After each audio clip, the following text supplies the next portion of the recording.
This is the podcast of the Nova Center on Business, Human Rights, and the Environment. Welcome.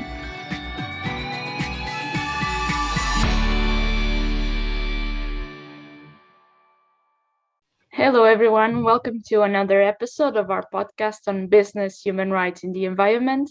My name is Anna, and I have with me Elise, and we are both research assistants at the Nova Center on Business, Human Rights, and the Environment. Today, we have the pleasure of doing this episode with two business and human rights specialists who work together for the organization Business for Social Responsibility. Céline de Graça Pires and Roberta Pinamonti are consultants for companies in the renewable energy sector in Europe, which is why in this episode we will talk about renewable energies and human rights. But what is exactly renewable energies?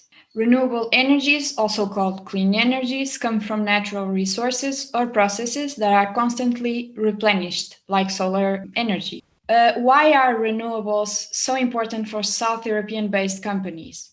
Well, European countries had to invest in renewable energies because of the goals set by the European Union, especially the Renewable Energy Directive. For example, Portugal was one of them, and in 2017, in cooperation with the European Union members, Portugal was the fifth country with the greater incorporation of renewable energies in the production of electricity. The market of renewables in South Europe keeps growing and attracting investment, which can be explained by the fact that Europe has countries like Italy that consume a lot of energy and are trying to invest in renewables, so in the long term, they can become cheaper for its population. Moreover, wind energy segment is expected to dominate the market as wind farms have been built across South Europe. In Europe, there is also new technologies and materials, like the latest research going on the perovskites, are expected to increase the efficiency of the solar cells, which is likely to act as an opportunity for the market players. We are also going to talk about Just Transition, which is a framework developed by the trade union movement in order to secure workers' rights and livelihoods when economies are shifting to a sustainable production. But can you explain a little bit more, Roberta? Why are stakeholders increasing, pushing companies to play a key role in the just energy transition through the deployment of renewable energy technologies that does not negatively impact on human rights? Sure. Thank you for this introduction. And about just transition in particular, so it's a concept that was developed, as you said, recently, thanks to the efforts from the trade unions and some international organizations too that are working on this concept. So just transition does not only apply to renewable energy companies. It applies to a wide range of companies that are actually transitioning. It can also include, car manufacturers because they are transitioning to electricity cars, but also other, the traditional fossil fuel companies that have been operating with the old, let's say, not necessarily climate-friendly models of extraction of fuels to run to power our economies. So what the role of renewable energies in just transition is, in a way, it's a player in this general expectation around moving to a cleaner energy system that is considerate of the livelihood and the actual sustainability of work of the communities that were used to work in the old model. So for coal extraction, as an example, or for other type of businesses that were involved in the fuel, let's say, model, fuel-based model, to make sure that they are equipped with the skills and expertise to, be able to move to the clean jobs and to thrive in this new environment. So that is, in a nutshell, the traditional concept of just transition. Now, of course, we can make many linkages from just transition to human rights, labor rights, and all these elements that are kind of intrinsically linked with the concept of just transition. So not only it helps people not losing their jobs, but also makes them expertise in this field of renewable energies, right? Yeah, so the clear opportunity there is for the public sector, private sector to invest in the clean workforce, to Yes. make sure that they are able to adapt to the old world or the old model of fuel-based economy to a new model where they can work and they are equipped to work in the new green and clean economy. That's one piece of that picture, of course, and you can add many layers to that. You can add the contribution of gender. So how does this relate to opportunities that you can give to women to work in a clean energy economy? And you can link that with supply chains. You can link that with, the human rights concepts in general that are related to, energy and renewable energy and the transition, the energy transition in general. In this train of thought, can you tell us a bit more about BSR and BSR's experience with the renewable energy sector? BSR is a global organization. We work with a lot of different industries and different sectors, but one of the sector that we are particularly interested to work with and also have been working with is, energy and renewable energy companies. Also, always in this light of ensuring that we make the connection with climate goals. So pushing for these companies to move in the towards the energy transition, and with renewable energies companies in particular, because they are key actors and key contributors to the achievement of climate goals, and in general to be able to navigate and understand what are the expectations for different stakeholders towards renewable energy companies themselves, because the more they will be active, the more they will be involved, and the more stakeholders will have attention on these companies, as well as expectations for the business conduct of these companies in general. So we work with renewable energy companies in different aspects.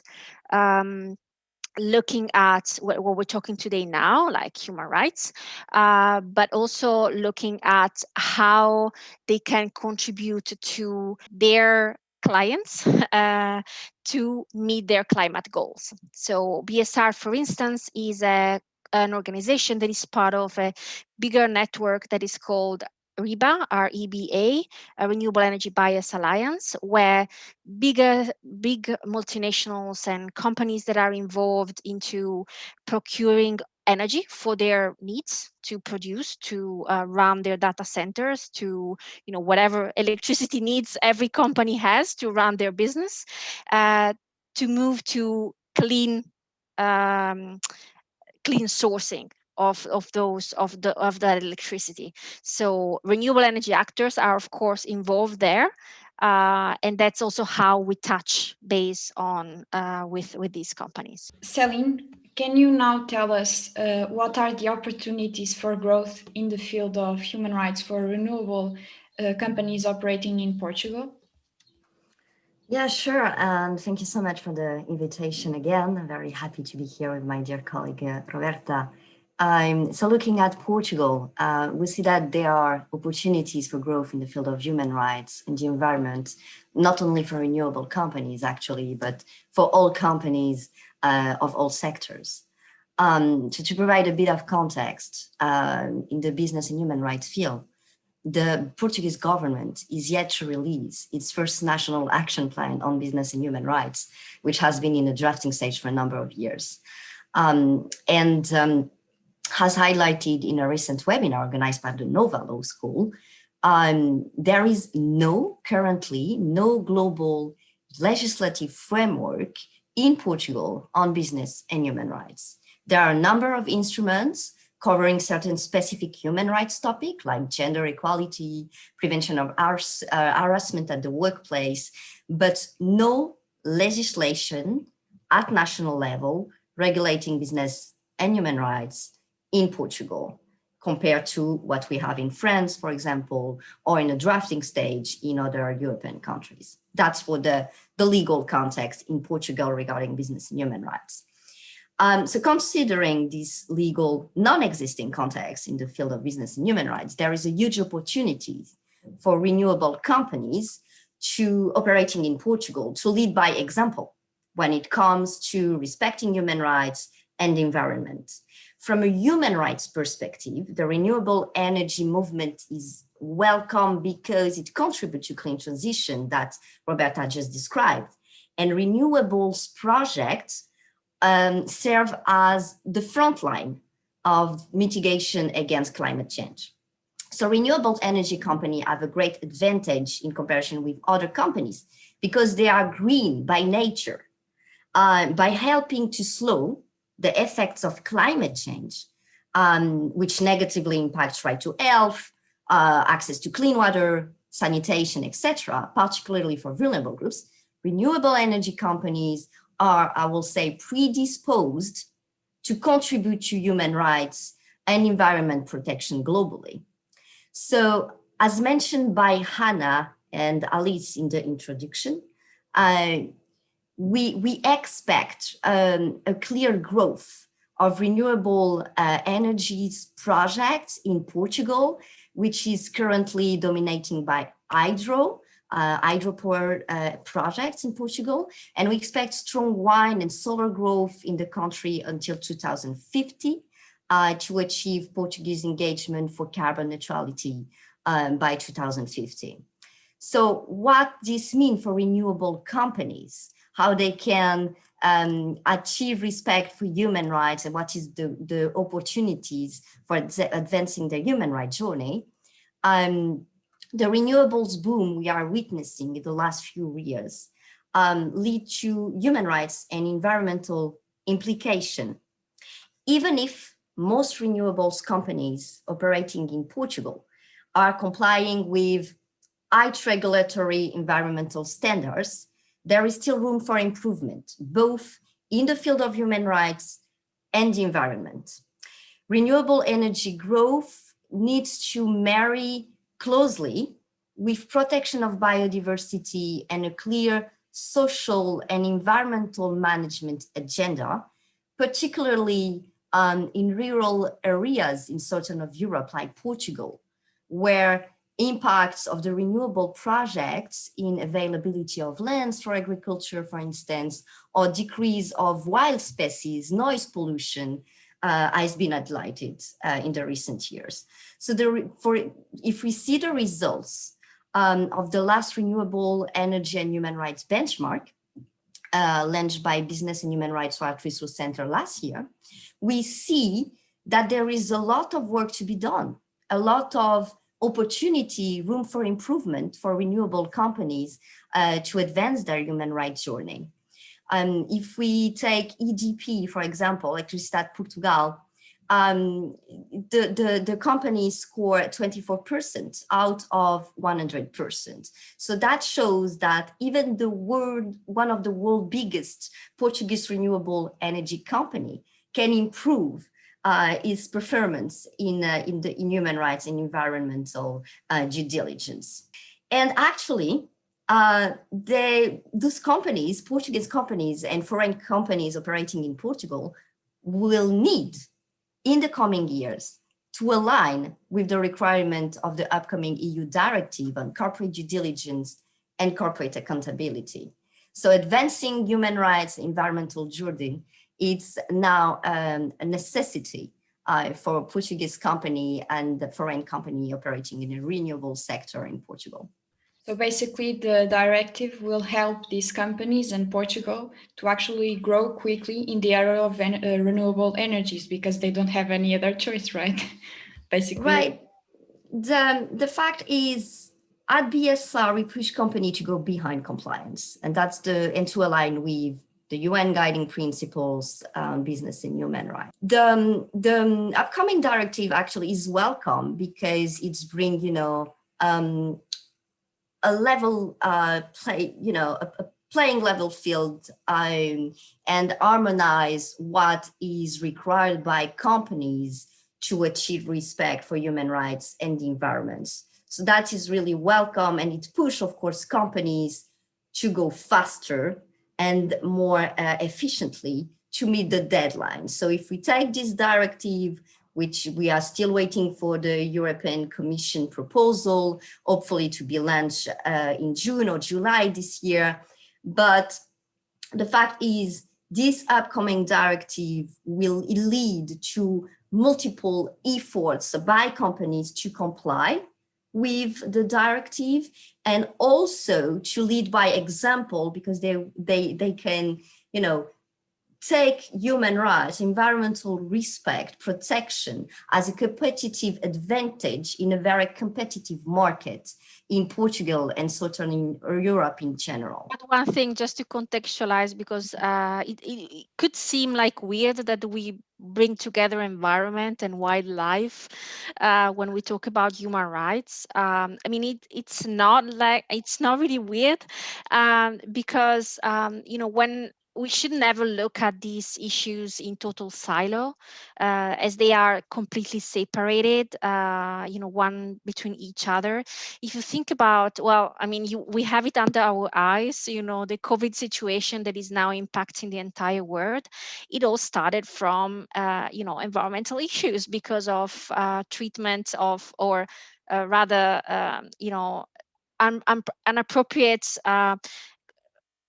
use, let me say, of wildlife in the wrong contexts, and that's what is considered to be what caused the whole COVID situation. So it's just trying to see how these issues are intertwined, and that is why companies are also required to look into these issues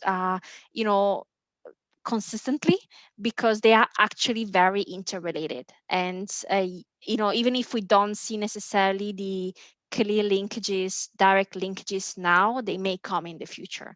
So it's very important to have that in mind, and not necessarily treat these issues under two different separate silos, because they are very relevant, and they're very important for the world in general. Yeah, and it's actually what the upcoming directive requires company to do, to carry out human rights diligence alongside environmental and good governance due diligence. So because environmental impact can lead to human rights abuses, what the upcoming directive is requiring Portuguese companies, European companies in general to do is to carry out due diligence with respect to human rights, environmental, governance risk in their operation, business relationship, and across the value chain.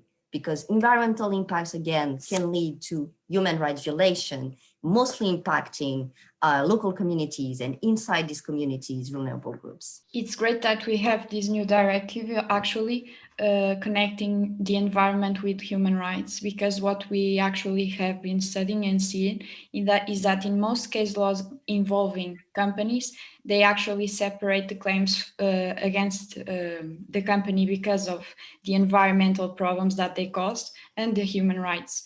And they actually most of the times are connected. So it's great that we have a directive that is actually taking a step forward and explaining that this is connected, the environment with human rights. What I would like to ask Roberta is how can renewable energy companies affect human rights? Okay. First of all, let me start saying that it's very variable depending on the context of operation. So, and that's something that, I would probably take shortcuts in describing some of the potential impacts. It may be relevant to the Portuguese context or not, because, the type of human rights risks that renewable energy may face vary depending on where in the value chain we are talking about these impacts may happen. So it's operational level. Is it about downstream? Is it about upstream in supply chains? Or in addition to the value chain, you can also have a geographical lens. So depending on where the actual operation is built, the project is built, there could be higher or lower risk related to specific issues, like labor rights typically are very dependent on the local legislation and the implementation of the local legislation, the rule of law, and local standards, let's say. So that's just a preamble to contextualize what I'm gonna say. So then the other big thing to highlight is that there is the type of issues, human rights issues that you can encounter when working on renewables can be very specific to the operation. So basically, we're talking about infrastructure, so infrastructure related risks and are inherent to renewable energy operations, even if renewable energy is maybe smaller than other infrastructure projects, but they're still very relevant. Like a typical example, occupational health and safety. So this is what we consider as well, of course, a human rights risk, because it impacts directly the health of people and health of workers, employees, or contractors that are operating at the sites of renewable energy companies. But it's very linked with the right to health of people. So again, the other thing to keep in mind, not taking these things in silo, because occupational health and safety is very much a human rights issue. Other very specific to the operations, issues to the operations are, intrinsic to any infrastructure project, like what about emergency preparedness if, I don't know, an earthquake or whatever a natural disaster may happen close to the infrastructure, and what could be the potential impacts, and what are the measures that the company has put in place to ensure that those potential risks may be mitigated or potentially avoided as well. Other things are specific to the context of operation. Risks related to land rights that are linked with indigenous communities, for instance, and free, prior, and informed consent are very specific to the context where renewable energy companies are operating in close proximity of indigenous communities and need to consider the rights of these indigenous communities, their rights to land, even if the right to land is not necessarily written in a piece of paper, and their livelihood and their cultural heritage. So again, it's very variable depending on where companies operate, and that's actually the type of things that we normally look at when we work with renewable energy companies and any other company when we conduct assessment on human rights risks, is really like taking this deeper look into the local contexts. If we conduct an assessment on a specific asset, on a specific project, say a wind farm, for instance, we would look at where the wind farm is to be built, if it's in the development process, and what are the contextual risks that influence the human rights risks that a company may face. So these are just couple of examples for related to those type of risks. I don't know if you need more than that, but we could talk a lot about freedom of association, again, depending on how trade unions are present or not. Are they sometimes in certain legal context not really let me use an euphemism, not really incentivized, or other types of issues that are also related to basic local communities, not necessarily indigenous people livelihood, because of I don't know, the noise of the wind blades, and I don't know why I'm keeping doing examples with wind, but solar could be could be used as an example too. The other thing that I wanted to mention, because I mentioned the value chain as well, there is increasing pressure and interest from stakeholders on what we call the transition minerals that are very far away in the upstream supply chains of renewable energy companies. And when I say renewable energy companies, I also mean utilities that invest in renewables and all companies that invest in renewables. So not only like the typical renewable energy developers, just the company doing only renewables, but looking at the transition minerals, meaning understanding where those minerals are extracted, what are the risks related to the extraction, and trying to engage with industry partners or other actors that are working with extractive companies to be aware of the risks and to potentially mitigate the risk through, I don't know, different choices in purchasing, when it's possible, in purchasing one or the other technology that use one raw material versus another, or you name it. In segment of what Roberta just said, in your opinion, Céline, what criteria could a renewable company use to identify communities that may be affected by renewable energy projects it is involved in? Well, first of all, I'm going back to what we mentioned about the upcoming EU directive. What is required is effective, meaningful stakeholder engagement while conducting human rights due diligence. So effective human rights due diligence for renewable companies need to be grounded in stakeholder engagement, especially with the most vulnerable groups.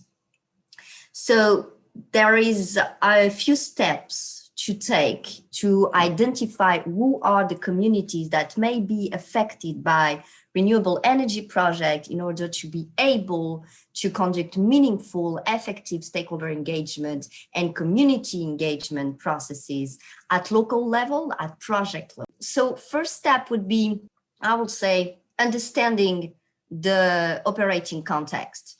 Because in practice, what we see is that some renewable project development in south of Portugal, for example, certain of Europe in general, are frequently based on a not so complete understanding of the specificities of the local context. So the first step for renewable companies operating in Portugal, but in certain Europe in general, would be to better understand the specificity of the local context, map all potential communities that may be impacted by the project, from towns to more rural communities, small villages in Portuguese mountains, for example, really capture cultural specificities and socio-economic particularities, vulnerabilities for each communities to better understand potential impacts, human rights impact, environmental impacts at local level. Portugal is a small country, but has a rich cultural diversity across the country. So local communities in some region of Portugal is not the same compared to another region of Portugal. So really capturing the local context, cultural specificities for renewable companies operating in Portugal is key. Second step would be to identify vulnerable groups inside local communities. So there is no commonly internationally accepted definition of what is considered vulnerable groups, but we have common categories of vulnerable groups: women, children, migrants, disabled people, eldest. So there are different local communities across the region, across Southern Europe, again, with specificities, cultural specificities, particular vulnerabilities, and inside those communities, the important point for companies to conduct, again, effective stakeholder engagement is to identify who are the vulnerable groups inside the communities. After capturing the specificity, if I take a coastal communities, for example, in south of Portugal, the idea here is to capture the specific livelihood of the community, the particular vulnerability they are facing related to climate change negative effects impacting local communities, fisher communities in south of Portugal. Once understanding the local context of these coastal communities, look inside the communities. Who are the women? What is the livelihood? What is the basic needs of those women inside the communities of fishers? Who are the children who may be impacted? Elders people, which are quite present in Portugal culture and across the country. Who are the most vulnerable that are facing exacerbated impacts on their human rights. So that's the second point. Why is it important to capture and identify who are the vulnerable groups inside the local communities? While doing so, renewable companies may be able to tailor the different channels of dialogue to conduct meaningful community engagement, make those channels of dialogue accessible in their own languages. We have regional languages in Portugal that may be considered to engage dialogue with local communities. There are cultural, again, specificities across the countries, and it's important to better understand this cultural specificity to be able to engage in a responsible and respectful way with these local communities and the vulnerable groups that may be affected inside the communities. So at BSR, we developed a vulnerable groups framework approach to better support our members to identify inside the communities who can be the vulnerable people to engage with. We look at social discrimination, formal discrimination, hidden groups, and practical discrimination. What does it mean? We look at potential people facing discrimination based on their life circumstances inside the community. Some people may speak, again, ethnic dialect, regional dialect, may be living in more remote areas. I mentioned the mountains in north of Portugal. But it's also about capturing some vulnerable groups that may face threats because they need to hide their identity or cannot be vocal about their rights. At the case of the LGBTQ communities, illegal migrants in south of Portugal, undocumented worker also in the Algarve region in south of Portugal. And we are also looking in this vulnerable groups approach at those vulnerable groups that may face discrimination due to cultural or societal practices and minority discrimination inside the country. So we look, of course, at women, girls, but also religious minorities, single mothers, for example. And speaking more broadly, outside Portugal, we look at indigenous people, of course, and other ethnic groups that may face discrimination inside the country. So we really use this vulnerable groups approach framework to support the identification of vulnerable groups. We need tailored and accessible channels dialogue for companies, renewable companies in this context, to conduct meaningful community engagement processes. That's for the two key takeaways while identifying communities that may be affected by renewable energy project in Portugal and outside Portugal. Thank you. I would like to ask my last questions to Roberta. So having all this information now, what are the opportunities for positive impact for renewable companies, and how can these companies actively contribute to a fair energy transition, in your opinion? So maybe just to bridge what Céline just said around, community engagement. So community engagement is not just an exercise that companies do just to do engage, or the real objective of community engagement is to understand the needs of local communities and be able to respond to the needs of local communities and to build their social license to operate, what is called in general terms the social license to operate. That is sometimes as a specific context that is used in the specifically in the extractive industry, but also it can be applied to any infrastructure project, including renewable energy companies. The idea here is to really understand the needs and be able to identify responses, not only mitigating risk, but also identify responses and potential ways that the companies can contribute to the growth, the social context of the local communities. So in this way, when we talk about opportunities, for instance, what we mean is like going beyond that risk mitigation, risk evaluation, and risk mitigation, and try to understand how companies can positively contribute to the enjoyment of human rights. So if I have to think about 3 opportunities that renewable energy companies have in this context, and depending on the local context where they operate, one of the big opportunities is providing access to energy. So certain countries in the world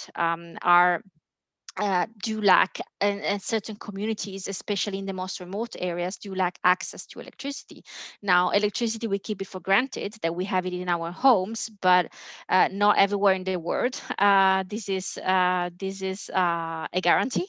And if you think about electricity, I mean, it's very important for many different things.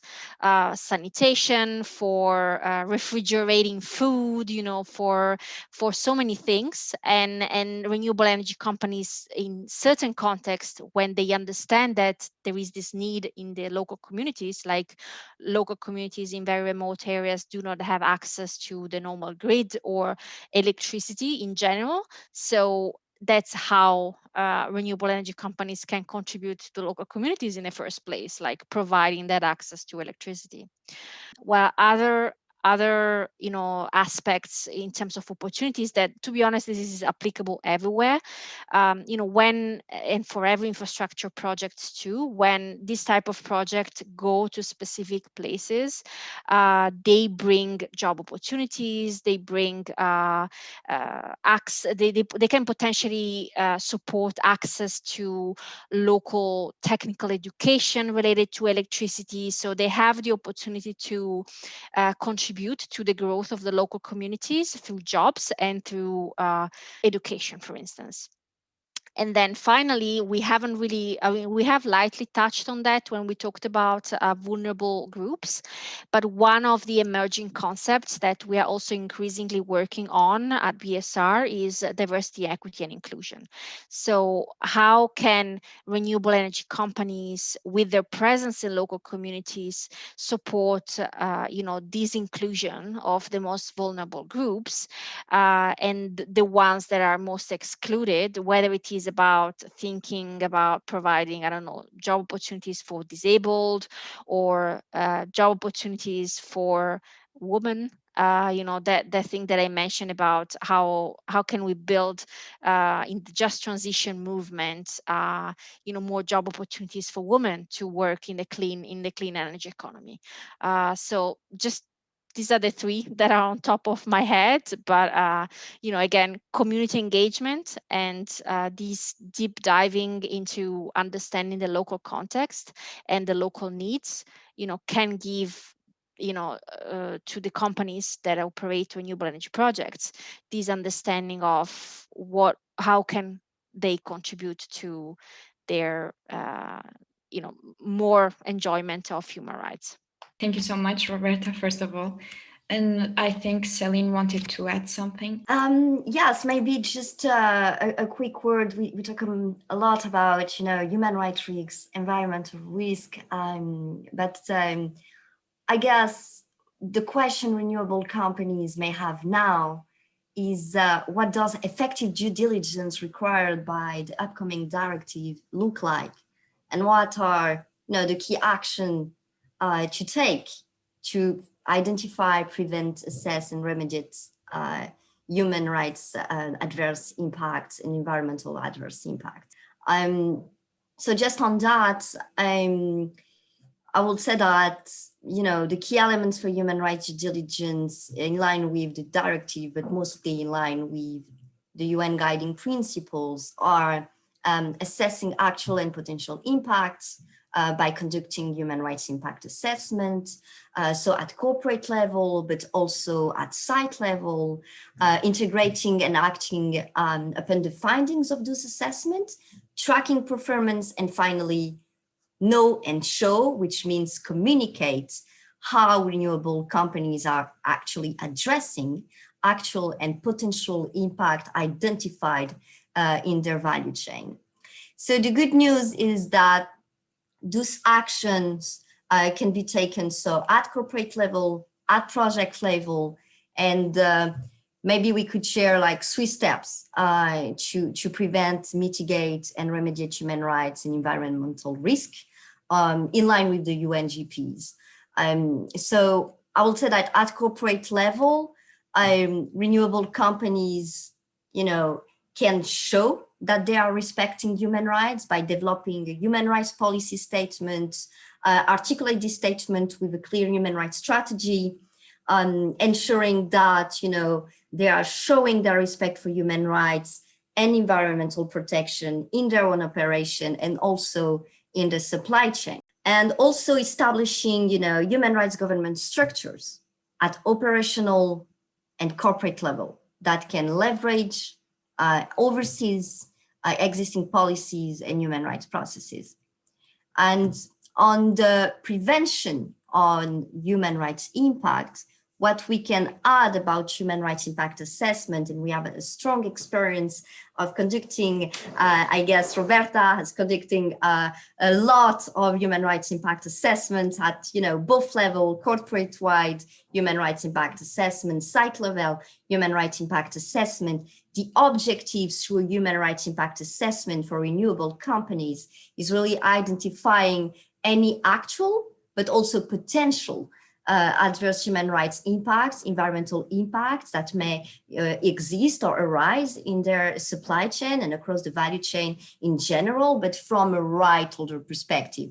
This is where community engagement mentioned by Roberta is so important, because strong human rights due diligence is grounded in stakeholder engagement, in strong and fair, effective, accessible community engagement process. So conducting human rights impact assessment at site or at corporate level would be the second step to identify and prevent actual and potential human rights risk and environmental risks leading to human rights abuses. And finally, the third step we can suggest to take action and be prepared for the EU mandatory human rights and due diligence directive is to ensure access to remedy. So when renewables companies identify through human rights impact process, through internal audits that they are causing, contributing to adverse impacts, they should take action to provide a remedy, cooperate with local communities that may be impacted to build a common agreed remedy solution that take into consideration what we mentioned before, specific vulnerability, local community needs, and also local community challenges at local level. So that would be, the first steps to take action to mitigate, prevent, mitigate, and remediate human rights for renewable companies. And at BSR, we will be happy to support. One quick precision. I mean, we talk about community engagement. They are not the only rights holders in the game. I mean, also labor, employees, contractors, it's not just about communities and rights of communities. It's also about labor rights of employees and contractors and whoever is involved working with renewable energy. Just wanted to add that because we talk about communities, but let's not forget the other big stakeholder here. Yeah, internal stakeholder, external stakeholders, local communities, they are all right holders taking part in the stakeholder engagement process. Well, Céline and Roberta, thank you so much for this episode. I think this is a very interesting topic and a very important topic to address now. And I want to invite everyone to follow our work on the Novus Center on Business, Human Rights and the Environment. You can check our LinkedIn, our website, and our newsletter, and also to follow the work of Céline and Roberta in their organization. So stay tuned for the next episode, and thank you so much, everyone, and see you on the next episode.